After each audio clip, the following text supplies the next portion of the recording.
So what you have in this particular government, patrimonialism, to me is nothing more than like a light authoritarianism light without the carnage, but it's the same principle, right? At the end of the day, it's the idea of control, authoritarian control. They're just a little friendlier about it. Yes, no. Yeah, just going back to, so the bigger, I don't know if it's a big problem. One of the problems we Was I have being an is, idiot? Is that a bad analogy? Tell me. I no, no. okay. But the thing is, when you ask, and folks can just go on AI and ask, can you give me an example of patrimonialism? And it has been generally used to describe some countries in Africa. Well, the reality is most Americans don't pay any attention to Africa, so they don't know anything about that, or history going back literally, thousands of years to some of the societies, which again, most Americans aren't going to know about.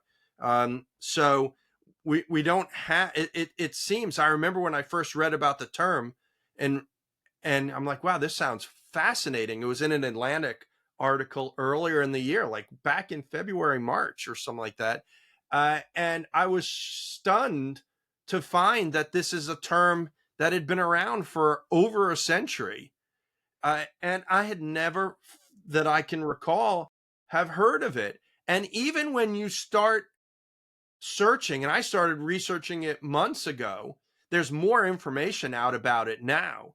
But even when you search online, there's not a ton out there. Like, I actually bought Max Weber's book, a Patrick, reprint of it, so I can read it and try and understand what he was talking about and have a better I get sense. it.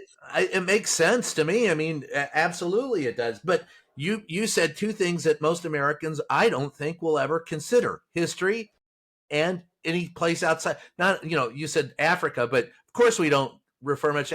Most people, if you're in the state of Missouri, you talk about the farthest you've ever been is Branson, right? It's like, I'll be in the Branson.